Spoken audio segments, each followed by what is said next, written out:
Alright everybody, what is going on? I'm Blue Monkey and this is your weekly RPG game news. Alright guys, so today we're going to be talking about a Hellblade Senua's Sacrifice graphics update coming to the Xbox Series X and Xbox Series S. We're going to be talking about a little bit of Skyblivion. Now if you're thinking, what? Stick around because it's actually pretty interesting, and then we have a couple of Diablo updates, one for Diablo 4, one for Diablo 2, so buckle your seatbelts, let's get started. Starting with Hellblade Senua's Sacrifice. Now if you guys enjoyed this game as much as I did, and if you happen to be playing on an Xbox Series X or S, you're actually in luck because a new update is coming that's going to give you 3 different graphics / performance options. Those options are going to be performance, resolution, and what they call enriched mode. And really it's the performance mode that we're going to be talking about here. So for the Xbox Series X in performance mode, the game targets 1080p 120 FPS. Now you're going to want to note that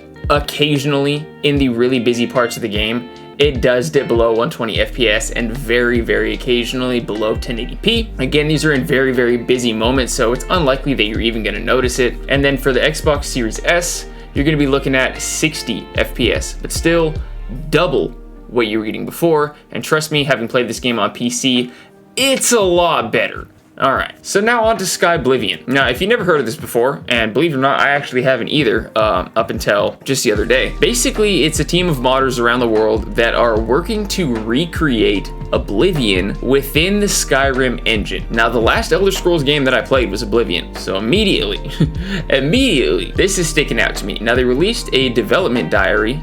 It's actually almost 20 minutes long, where they go over the landscapes, they do an in-depth look at the city of Leyawiin, a couple other locations like that. Now, basically, you guys, this is like a full fan service remake of Oblivion. Now, they did tweak a couple things, including the layout of some of the cities, just to make it flow a little bit better, but it's still true to the original design.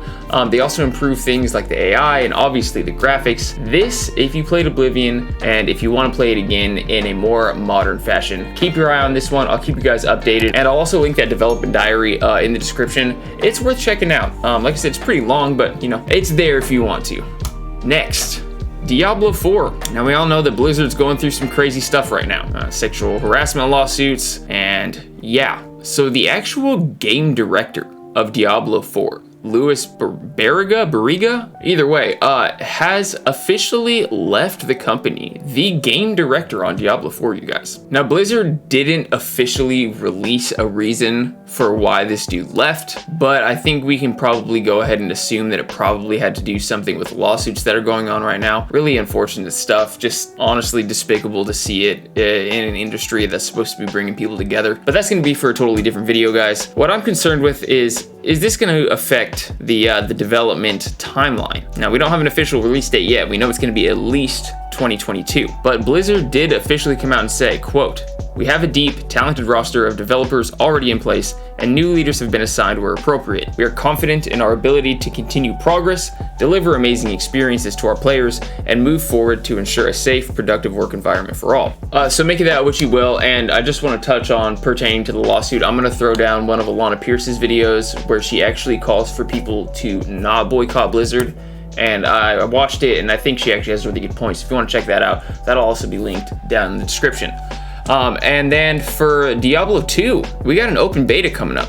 Now, if you pre-ordered the game, it's likely that you already been playing the open beta. But for us guys who have not pre-ordered the game, us guys and gals, August 20th, 10 a.m. to 10 a.m. August 23rd. Now, whether you have a PC, PS4, PS5, Xbox One, or Xbox Series X or S, you will be able to go ahead and play this open beta. And if you have a Nintendo Switch, I have said it once and I'll say it again, it's probably time to grow up and get one of the big boy consoles. Now, you're only going to be able to play 5 out of the 7 classes, including Amazon, Barbarian, Druid, Paladin, and Sorceress. You're not going to be able to play the Assassin or the Necromancer, but they will be available at launch. The content in the beta is limited to the first 2 acts of the vanilla game, and I think Games Radar puts it pretty well right here. They say, which, to be clear, is still a lot to play. Elden Ring, Lost Ark, Hellblade Senua's Saga, Horizon Forbidden West, Tiny Tina's Wonderlands, Guys, these are just a few of the games that I'm covering on the channel. If you're interested, be sure to subscribe, turn on that notification bell so you don't miss any new videos, and beyond that, a like would be super appreciated on this video as it does help the channel grow. And if you're still hungry for more videos, click literally any of these.